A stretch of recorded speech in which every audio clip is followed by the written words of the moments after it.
أعوذ بالله السميع العليم من الشيطان الرجيم من همزه ونفخه ونفثه بسم الله الرحمن الرحيم وقال فرعون ذروني أقتل موسى وليدع ربه إني أخاف أن يبدل دينكم أو أن يظهر في الأرض الفساد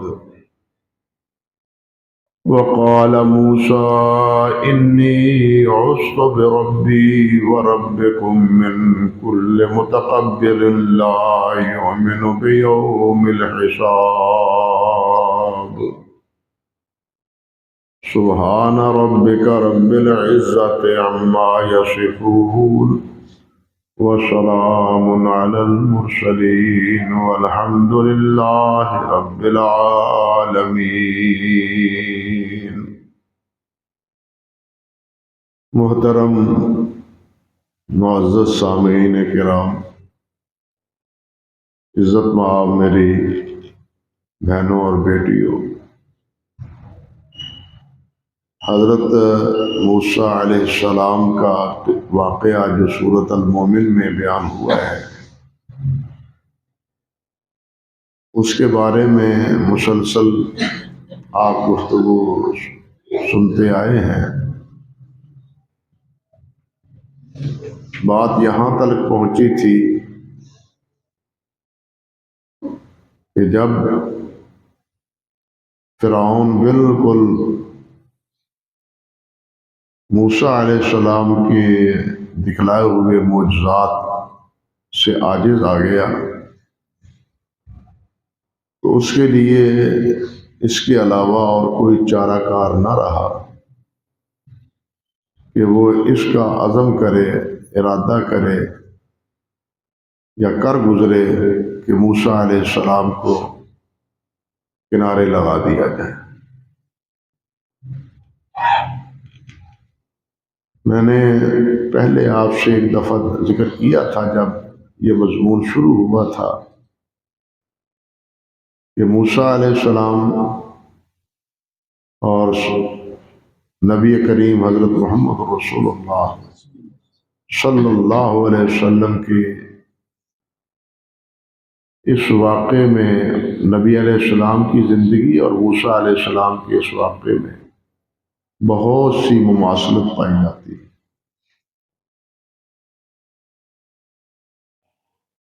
فرعون نے اور اس کے حواریوں نے کچھ نہ سوجا تو بالآخر فیصلہ یہی کیا کہ موسیٰ علیہ السلام کو ختم کر دیا جائے۔ آپ یہی دیکھیں کہ جب مشرکین مکہ سے کچھ نہ بن پایا اور وہ سارے آپ کے معجزات سے عاجز آ گئے، منہ مانگے معجزات کو دیکھنے کے باوجود، اللہ اکبر، تو دار الندوہ میں جو ان کا پارلیمنٹ تھا، جہاں وہ بیٹھ کے مشورے کیا کرتے تھے، اس میں بالآخر یہی بس فیصلہ ہوا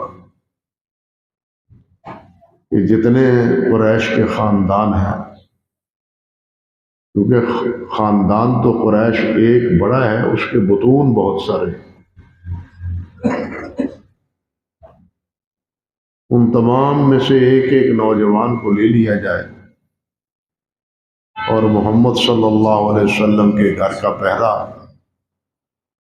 لگا دیا جائے، ان کو کھڑا کر دیا جائے، اور جو ہی آپ سے وہ نکلیں یک بارگی ان پر حملہ کر کے ان کو شہید کر دیا جائے۔ یہی بات فرعون نے کی۔ فرعون نے بھی اپنے حواریوں سے یہی بات کہی، وقال فرعون ذرونی اقتل موسیٰ، کہ موسیٰ علیہ السلام کا معاملہ مجھ پر چھوڑو۔ میں اس کا انتظام کرتا ہوں، اور وہ یہ کہ اب تو موسیٰ میں موسیٰ علیہ السلام کو کنارے لگا دیتا ہوں، قتل ہی کر دیتا ہوں، تاکہ آئے روز کا یہ مسئلہ ختم ہو جائے۔ اللہ اکبر کبیرہ، اللہ۔ اور ساتھ کہتا کیا ہے، وَلْيَدْعُ رَبَّهُ۔ تکبر کی بھی کوئی حد ہوتی ہے؟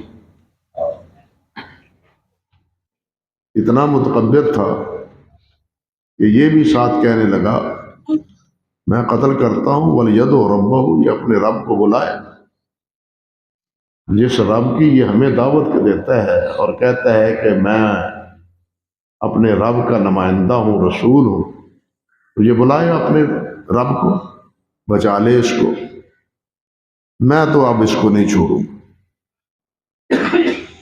اللہ اکبر کبیرہ، انی اخاف ان یبدل دینکم، مجھے خوف یہ ہے کہ یہ تمہارا دین بدل دے۔ دین سے مراد پہلے تو یہی ہے جس کو ہم مذہب سے تعبیر کرتے ہیں، ورنہ دین کا مفہوم بہت وسیع ہے، اور دین میں وہ قانون بھی شامل ہے جس قانون کے تحت ملک کو چلایا جائے۔ بادشاہت پر بھی اس کا اطلاق ہوتا ہے۔ حضرت یوسف علیہ السلام کے واقعے میں معروف ہے کہ جب انہوں نے ایک ترکیب کے تحت اپنے بھائی کو اپنے پاس رکھنے کی ترکیب بنا لی اور اپنے پاس رکھ لیا، تو اس سارے واقعے کو بیان کرتے ہوئے اللہ سبحانہ و تعالیٰ نے بالآخر ارشاد فرمایا ہے ما کان لیأخذ اخاہ فی دین الملک، کہ یوسف علیہ السلام بادشاہ کے قانون کے مطابق اپنے بھائی بنیامین کو نہیں رکھ سکتے تھے۔ یہ ترکیب میں نے انہیں سکھائی تھی کہ یہ ترکیب اور یہ طریقہ اختیار کرو، اس طریقے سے تم اپنے بھائی کو اپنے پاس رکھ سکو۔ تو یہاں دین الملک، بادشاہ کا قانون، تو قانون پر بھی، بادشاہ پر بھی اس کا اطلاق ہوتا ہے۔ اللہ اکبر۔ تو دین کا مفہوم عموماً تو ہم یہی نماز روزہ لیتے ہیں، لیکن دین کا مفہوم ساری زندگی کے معاملات کو وصول، صرف عبادات نہیں، زندگی کے جتنے بھی معاملات ہیں وہ دین سے وابستہ ہے۔ ہمارا دین ہم سمجھتے ہیں کہ مکمل ہے، اور اللہ نے بھی فرمایا ہے کہ یہ مکمل ہے۔ الیوم اکملت لکم دینکم، میں نے تمہارا دین مکمل کر دیا۔ اب وہ دین صرف نماز روزہ تو نہ تھا، قرآن مجید میں جتنے احکام ہیں وہ صرف نماز روزے کے تو نہیں ہیں، وہ اخلاق کے بھی ہیں، حدود کے بھی ہیں، معیشت کے بھی ہیں، معاشرت کے بھی ہیں، اخلاق کے بھی۔ یعنی زندگی میں جتنے مراحل سے انسان گزرتا ہے، ان تمام مراحل کو اللہ اور اللہ کے رسول صلی اللہ علیہ وسلم کی مرضی کے مطابق گزارنا، یہ دین ہے۔ دین صرف نماز روزے کا نام نہیں۔ تو یہی بات فرعون نے کہی کہ مجھے ڈر یہ لگتا ہے، خوف یہ آتا ہے کہ یہ تمہارا دین بدل دے، تمہارا مذہب بدل دے، طور طریقہ بدل دے، جس طرح تم حکومت کر رہے ہو اس طرح یہ تمہاری حکومت رہنے نہیں دے گا۔ ہاں؟ ویسے تو فرعون اپنے آپ کو انا ربکم الاعلی کہتا تھا کہ میں تمہارا سب سے بڑا رب، وہ اس کا دعویٰ کرتا تھا ما علمت لکم من الہ غیر، مجھے نہیں پتا کہ میرے علاوہ کوئی اور بھی تمہارا معبود ہے۔ حالانکہ سورۃ اعراف سے پتہ چلتا ہے کہ فرعون بھی کسی کی عبادت کرتا تھا، ان کو اپنا الہ مانتا تھا، چنانچہ اللہ سبحانہ و تعالیٰ نے ارشاد فرمایا ہے وقال الملأ من قوم فرعون اتذر موسیٰ وقومہ لیفسدوا فی الارض ویذرک وآلہتک۔ یہاں غور طلب لفظ ہے وآلہتک۔ ساتھیوں نے کہا، حواریوں نے کہا، گویا حامان نے اور دوسرے اس کے یمین و یسار بیٹھنے والوں نے، یا تذر موسیٰ وقومہ لیفسدوا فی الارض، تو موسیٰ اور اس کی قوم کو چھوڑ دے گا تاکہ وہ زمین میں فساد برپا کرے۔ یہاں بھی یہ بات آخر او یظہر فی الارض الفساد، یہ زمین میں فساد مچا دے۔ اللہ وزادرک وآلہتک، اور وہ تمہیں بھی چھوڑ دے اور تیرے معبودوں کو بھی چھوڑ دے۔ آلہتک، تیرے معبود۔ علماء نے لکھا ہے کہ فرعون اور اس کی قوم اس وقت مصر میں دراصل یہ سورج، چاند اور کواکب، ستارے، ان کی پرستش کرتے تھے، اور فرعون اپنے آپ کو سورج کا سب سے بڑا دیوتا سمجھتا تھا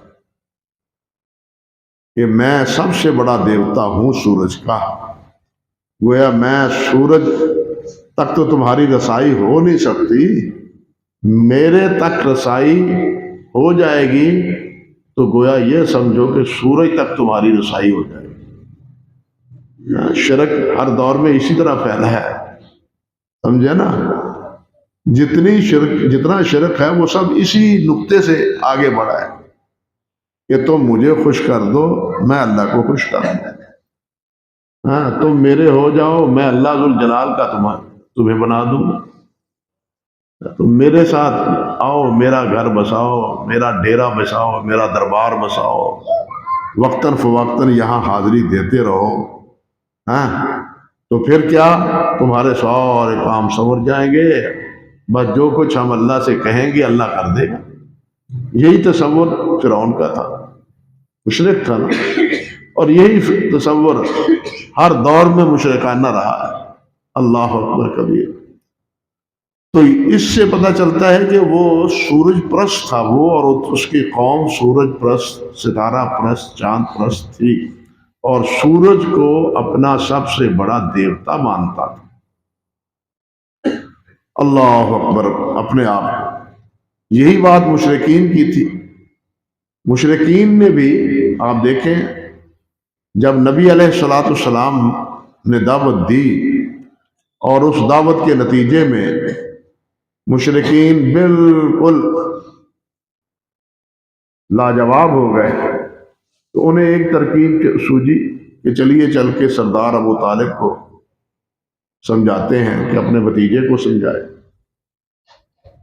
یا اپنے بھتیجے کو سمجھائے۔ تو انہوں نے جا کے کیا کہا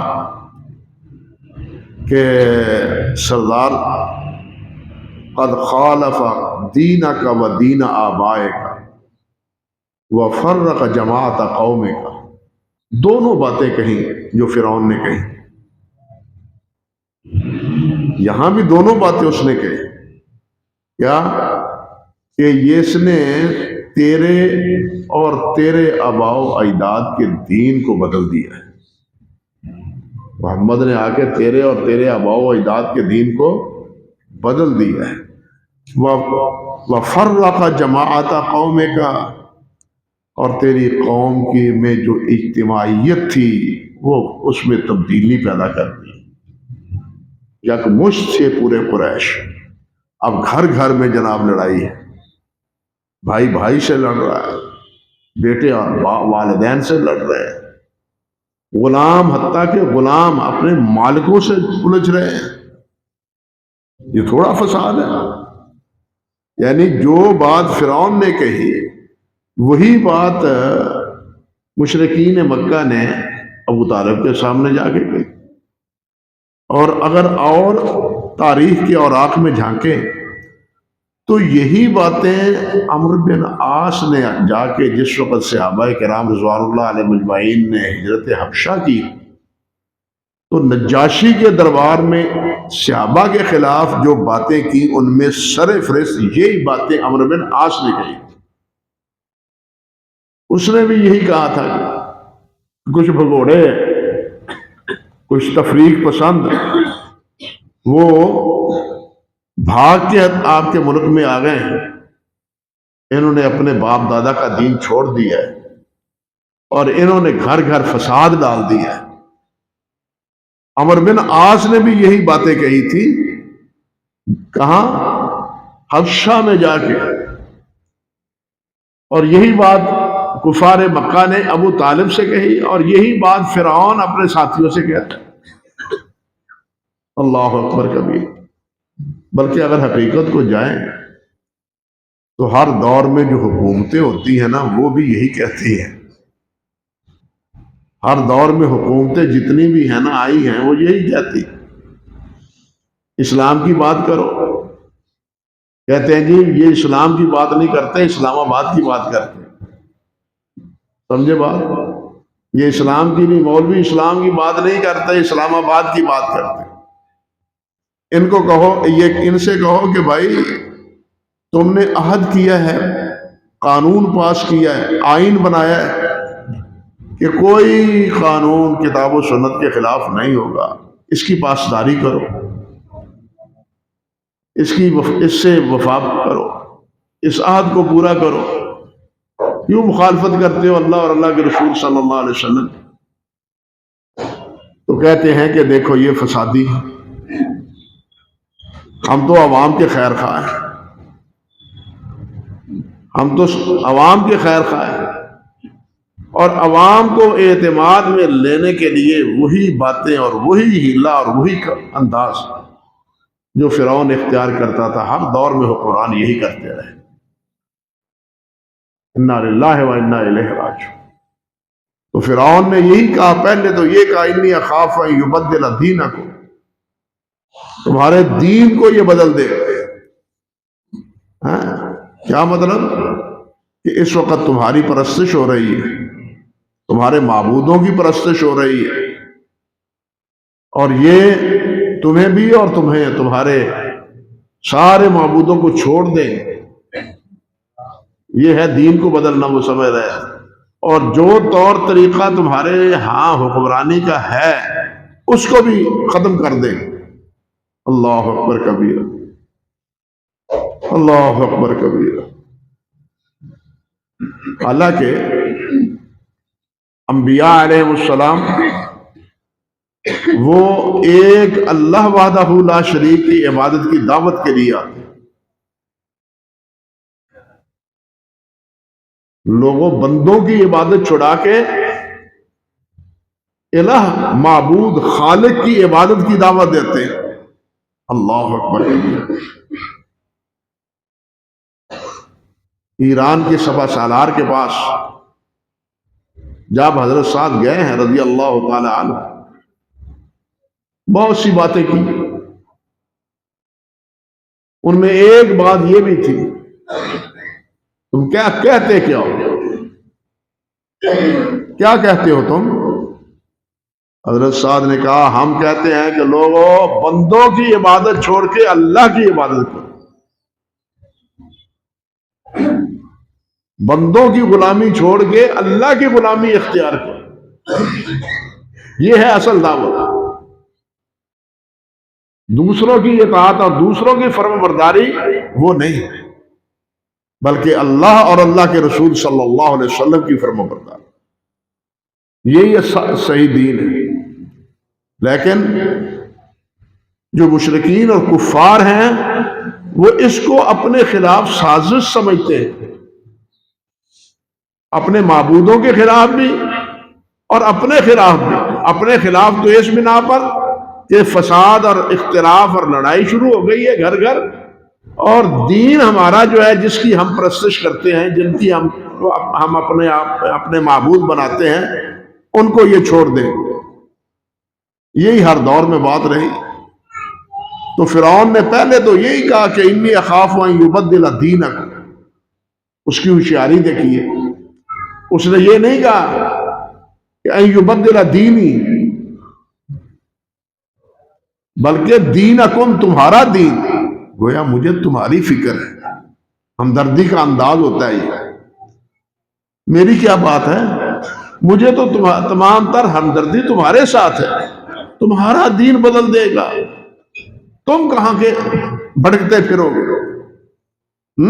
اب تو تم اس وقت ایک دین کے ساتھ، ایک طریقے کے ساتھ زندگی گزار رہے ہو، تم حکمران ہو، حاکم بنے ہوئے ہو، اور یہ سارے بنی اسرائیل تمہارے کارندے ہیں، گھروں میں بھی اور باہر زمین میں بھی۔ مرد باہر کام کرتے ہیں اور عورتیں گھر کام کرتی ہیں، گویا کہ کمائے کوئی اور کھائے کوئی۔ تم کھا رہے ہو، یہ کما رہے ہیں، تو کہتے ہیں تمہارا دین بدل دے گا، یہ سارا نظام ہی بدل دے گا تمہارا، یہ بنی اسرائیل تمہارے ہاتھوں سے نکل جائیں گے۔ یہ ہے اس کی بات، سازش۔ تو پہلی بات اس نے یہی کہی کہ یہ تمہارا نظام حکومت بھی بدل دے گا، طور اتوار بھی بدل دے گا۔ اور دوسری بات، او ان یظہر فی الارض الفساد، یا پھر زمین میں فساد برپا ہو جائے۔ یہ فساد کیا؟ یہ وہی فساد جو مکے والے سمجھتے تھے کہ پھر بنی اسرائیل کی اور ہماری آپس میں لڑائی ہوگی، بنی اسرائیل موسیٰ علیہ السلام کا ساتھ دیں گے، پھر ہماری غلامی نہیں، حکمرانی نہیں چلے گی، ہماری بادشاہت نہیں چلے گی۔ یہ ہے فساد ان کے نزدیک۔ اور یظہر الفساد، گھر گھر لڑائی شروع ہو جائے، کوئی تمہاری رعایا تمہارے خلاف اٹھ جائے گی، تمہارے خلاف اقدام کرے گا۔ یہ دو ہیلے اس نے بنائے، اللہ اکبر کبیرہ۔ حافظ ابن جریر رحمۃ اللہ علیہ، عموماً مفسرین نے یظہر فی الارض الفساد سے مراد یہی فساد فی الارض مراد لیا ہے، وہی آپس میں لڑائی اور اختلاف اور آپس میں جھگڑے کے، کہ ملک میں ایک جھگڑا کھڑا ہو جائے۔ لیکن حافظ ابن جریر رحمۃ اللہ علیہ وہ فرماتے ہیں کہ اصل میں فساد سے مراد کیا ہے؟ وہ شرک۔ فساد سب سے بڑا شرک، شرک سب سے بڑا فساد ہے، اور شرک سب سے بڑا ظلم۔ اللہ اکبر کبیر۔ اللہ سبحانہ و تعالی نے فرمایا ایک جگہ کہ ان الشرک لظلم عظیم، سب سے بڑا ظلم شرک۔ جتنے بھی گناہ ہیں، جتنی بھی نافرمانی ہیں، ان تمام نافرمانیوں میں سب سے بڑی نافرمانی شرک ہے، کہ غلام کو آقا بنا دیا جائے، عابد کو معبود بنا دیا جائے، ساجد کو مسجود بنا دیا جائے۔ اللہ سبحانہ و تعالیٰ نے یہ مثالیں دی ہیں قرآن مجید میں۔ فرمایا ایک غلام ہے، ایک مالک ہے۔ انسان سب کے سب اللہ کے غلام ہیں اور اللہ کے بندے ہیں، بلکہ انسان سب کے سب اللہ کے فقیر ہے۔ یا ایھا الناس انتم الفقراء الی اللہ، لوگوں تم سب اللہ کے محتاج، آنے میں بھی محتاج، زندگی گزارنے میں بھی محتاج، اور یہاں میں سے جانے میں بھی محتاج۔ اپنی مرضی سے نہ آئے، نہ اپنی مرضی سے گئے، یہاں سب اللہ کی مرضی چلتی ہے۔ تو انسان سب محتاج ہے، ہر کام کرنے میں محتاج ہے اللہ ذوالجلال والاکرام کی توفیق۔ تو اللہ فرماتے ہیں کہ دیکھو، تم نے جو محتاج ہیں، جو غریب ہیں، جو فقیر، جو ہیں غلام ہیں، ان کو معبود بنا دیا، آقا بنا دیا۔ کیا کوئی مالک اپنے غلام کو مملکت دیتا ہے؟ یا کوئی اگر غلام کو مالک سے چھین کے مملکت دے دے تو مالک اس کو معاف کرتا ہے؟ نہیں کرتا۔ یہ مثالیں قرآن مجید میں اللہ سبحانہ و تعالیٰ نے دی۔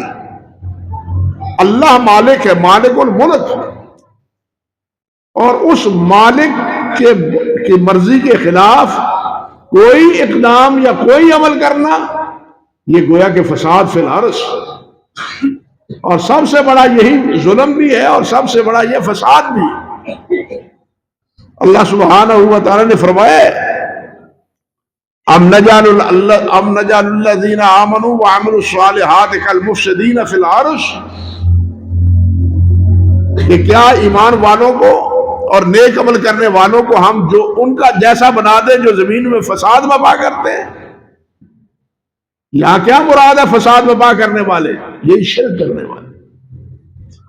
فرمایا ام نجعل المتقین کالفجار، کیا متقین کو ہم فاجروں کی طرح، فجار اور فاسق اور فاجروں کی طرح برابر بنا دیں دونوں کو؟ ایک جگہ اللہ فرماتے ہیں لا تفسدوا فی الارض بعد اصلاحها وادعوه خوفا وطمعا، اصلاح کے بعد زمین میں فساد نہ پھیلاؤ، اور ساتھ اس کے کیا کہا وادعوه خوفا وطمعا، اللہ ہی کو پکارو، اللہ کے علاوہ کسی اور کو نہ پکارو، خوف کی صورت میں بھی اور کوئی چیز طلب کرنے کی صورت میں، خوف زدہ ہو تب بھی، کسی چیز کی ضرورت ہو تب بھی، دونوں صورتوں میں تم اللہ کو پکارو، اس کے خلاف جو تم کرو گے وہ فساد ہو۔ تو امام ابن جریر رحمت اللہ علیہ فرماتے ہیں کہ فساد فی الارض حقیقتاً کیا ہے؟ شرک ہے۔ اللہ اکبر۔ اور امام قتادہ رحمت اللہ علیہ انہوں نے یہ بات بھی کہی ہے، وہ فرماتے ہیں کہ ملعون نے یعنی فرعون نے موسیٰ علیہ السلام کی اطاعت کو فساد قرار دی، کہ اگر موسیٰ علیہ السلام کے اطاعت گزار لوگ بن گئے، فرما بردار بن گئے، تو پھر ہماری حکومت تو نہیں رہے گی، فساد برپا ہوگا۔ نتیجہ دونوں کا ایک ہی ہے، اختلاف کوئی نہیں ہے۔ موسیٰ علیہ السلام کی اطاعت میں پھر کیا نتیجہ نکلے گا؟ یہ بنی اسرائیل تو موسیٰ علیہ السلام کی اطاعت گزار ہی کریں گے، اور ہم قبطیوں کے ساتھ پھر ہماری لڑائی پڑائی ہوگی بنی اسرائیل میں۔ یہ فساد فی الارض، تو فساد شرک بھی ہے، اور جس کو وہ فساد سمجھتے ہیں اس کو بھی، دونوں چیزیں اس میں شامل ہیں۔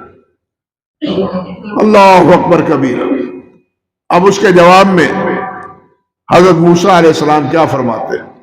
فرماتے ہیں وقال موسیٰ انی عصت بربی وربکم من کل متکبر لا یؤمن بیوم الحساب۔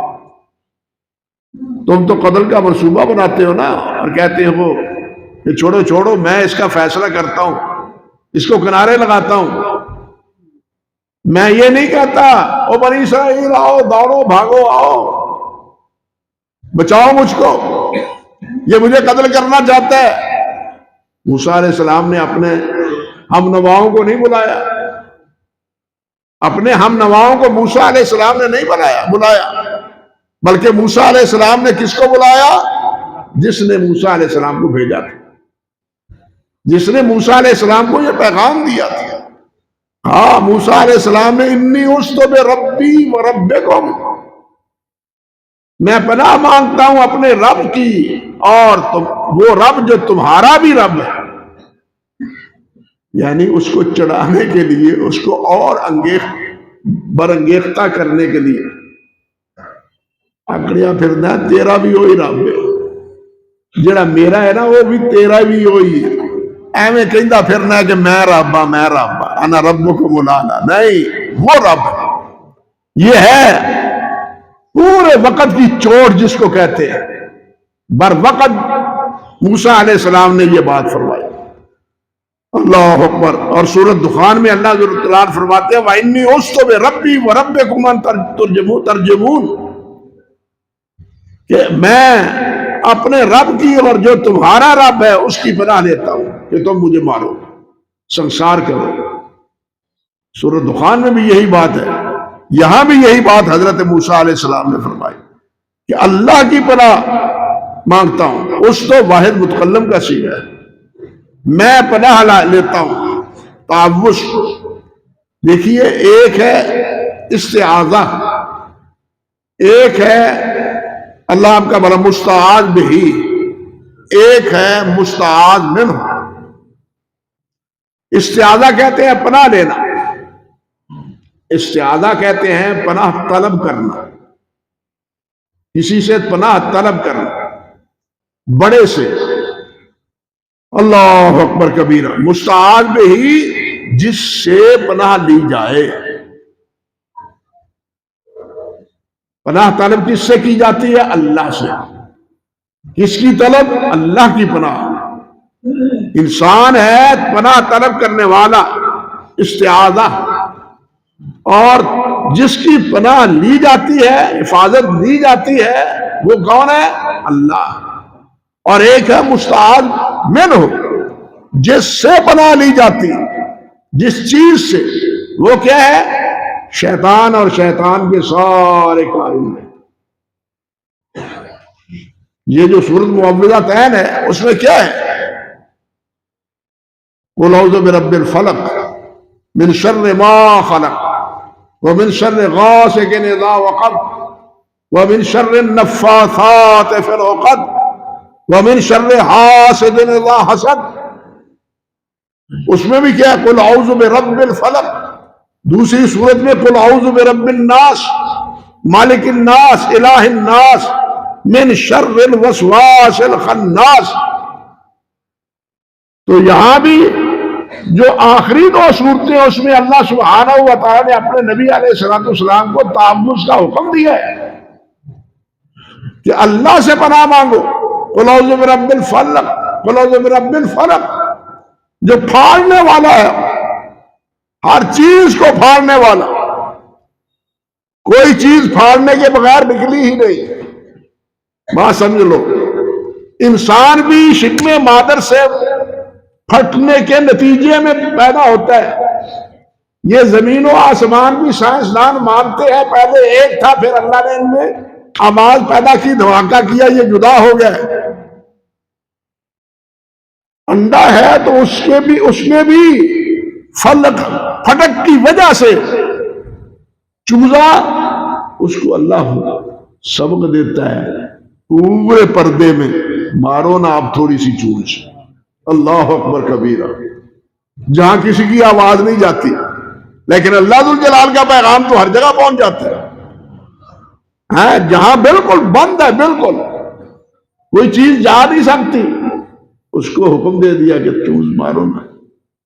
وہ کیا ہے؟ فلک ٹوٹ گیا۔ ستارے ٹوٹتے ہیں، ایک وقت آئے گا یہ چاند اور سورج یہ بھی ٹوٹ جائیں گے، پہاڑ بھی ٹوٹ جائیں گے، ہر چیز کا نقشہ بدل جائے گا۔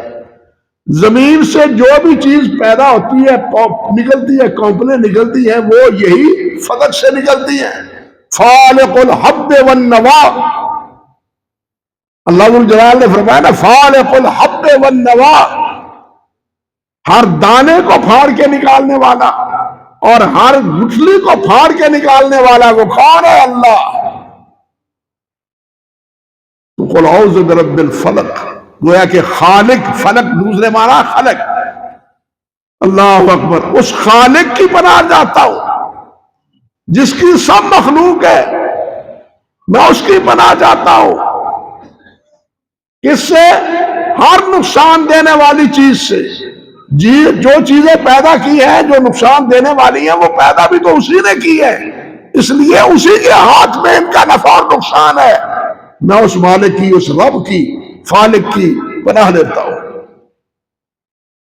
اور یہاں بھی حضرت موسیٰ علیہ السلام نے اپنے رب سے پناہ لی، انی عذت بربی وربکم، میں اپنے رب سے کی پناہ لیتا ہوں جو تمہارا بھی رب ہے۔ اللہ اکبر۔ من کل متکبر، ہر متکبر سے۔ فرعون تو ہے ہی ہے نا متکبر، علا فی الارض، اللہ ذوالجلال نے فرمایا ہے۔ فرعون اور اس کے سارے ہماری جتنے بھی ہیں وہ سب متکبرین تھے۔ اور متکبرین، تکبر ہوتا کیا ہے؟ بطر الحق، حق کا انکار کرنے والا۔ نبی علیہ السلام سے پوچھا گیا کہ تکبر ہے، متکبر ہے کون؟ فرمایا جو حق کا انکار کرتا ہے اور دوسروں کو حقیر سمجھتا ہے، دوسروں کو حقیر سمجھتا ہے۔ یہ متکبر فرعون حق کا انکاری بھی تھا اور موسیٰ اور پوری قوم کو وہ حقیر بھی جانتا تھا۔ بات سمجھنا، پوری قوم کو حقیر بنا رکھا تھا، اس نے غلام بنا رکھا تھا، اور موسیٰ علیہ السلام کے اس پیغام کا وہ اس کا بھی انکار کرتا تھا، حق کا بھی انکاری، اور اس میں یہ نقص بھی، یہ کمزوری بھی کہ اس نے سب کو حقیر بنا رکھا تھا۔ اس لیے موسیٰ علیہ السلام نے اس کو متکبر کہا ہے کہ میں تم ہی نہیں، تیرے جتنے ہماری متکبرین ہیں ان سب کی پناہ لیتا ہوں، اور ساتھ لا یؤمن بیوم الحساب، جو قیامت کے دن کو مانتے نہیں، جن کے دل میں قیامت کا ڈر نہیں۔ آپ خود بڑے بڑے بنتے ہیں، یہ بڑے بننے کا بھوت نکل جاتا ہے جب اللہ کے قیامت کے دن اللہ کے ہاں حاضری کا جب انسان کے ہاں تصور ہوتا ہے۔ دیکھیے کتنی پر حکمت بات ہے کہ جب تکبر اس وقت ختم ہو جاتا ہے، نافرمانیاں ختم ہو جاتی ہیں، کسی کو حقیر سمجھنے کی بیماری ختم ہو جاتی ہے جب قیامت یاد آتی ہے کہ میں نے وہاں ایک ایک بات کا حساب دینا ہے، ایک ایک عمل کا حساب چکانا ہے، ہر فرما برداری کا بھی اور نافرمانی کا بھی۔ وہاں نافرمانیوں کے بارے میں بھی پوچھا جائے گا، فرما برداریوں کے بارے میں بھی پوچھا جائے گا۔ یہ فرما برداری کیسی تھی؟ اللہ صحیح معنوں میں ہمیں فرما بردار بنایا، ظاہری طور پر نہ، حقیقی طور پر فرما بردار بنائے، اور نافرمانیوں سے بھی بچائے۔ آگے پھر اللہ تو ذوالجلال والاکرام نے موسیٰ علیہ السلام نے اور کیا فرمایا، اور اسی مستعاذہ استعاذہ کے بارے میں اور کیا بات ہے، یہ بات انشاءاللہ عرض کروں گا اگلے خطبے میں، کہ نبی علیہ السلام کا پورا ایک چیپٹر ہے، ایک کتاب ہے محدثین نے لکھی کتابوں پر، بالخصوص امام نسائی رحمۃ اللہ علیہ نے السنن الکبریٰ میں اور صغریٰ میں بھی استعاذہ کے باب کہ نبی علیہ السلام نے کس کس چیز سے پناہ طلب کی، اور ہم اس سے بے خوف ہیں۔ نبی علیہ السلام نے یہ حکم دیا ہے کہ 4 چیزوں سے پناہ مانگو، کہاں؟ تشہد میں، اللہم انی اعوذ بک من عذاب جہنم، اللہم انی اعوذ بک من عذاب القبر، اللہم انی اعوذ بک من فتنۃ المسیح الدجال، اللہم انی اعوذ بک من فتنۃ المحیا والممات۔ موت اور حیات کے جتنے فتنے ہیں یا اللہ مجھے اپنی حفاظت میں رکھ، نہ زندگی میں کوئی فتنہ آئے، نہ موت کے وقت فتنہ آئے کہ شیطان اس وقت بہکا دے۔ اللہ اکبر کبیرہ، شیطان اس وقت بہکا دے۔ اسی لیے تو ہر دور میں اللہ والے جو ہے وہ اللہ سے یہی طلب کرتے رہتے ہیں، یا اللہ ایمان پر موت دینا، ایمان پر موت دینا۔ تو یہ نبی علیہ السلام نے 4 استعاذے کا حکم نماز میں دیا ہے، اور امام طاووس حافظ ابن حزم تو کہتے ہیں کہ یہ جو دعا پڑھتا نہیں اس کی نماز ہی نہیں ہوتی، کیونکہ آپ نے اس کا حکم دیا ہے۔ لیکن یہ بات تو نہیں، لیکن بہرحال یہ 4 چیزوں سے کی تاکید نماز میں نبی علیہ السلام نے اسی طرح کی ہے جس طرح درود شریف کی ہے، تشہد کی ہے، سورۃ فاتحہ کی ہے۔ اللہ سبحانہ و تعالی آپ کے ارشادات کو سمجھنے اور اس پر عمل کی توفیق عطا فرمائے۔ تو چند استعاذہ جو ہے وہ انشاءاللہ آئندہ جمعے میں عرض کرنے کی کوشش کروں گا۔ اللہ آپ کے ان دعاؤں کو پڑھنے، یاد کرنے کی ہمیں بھی توفیق عطا فرمائے۔ وآخر دعوانا الحمدللہ رب العالمین۔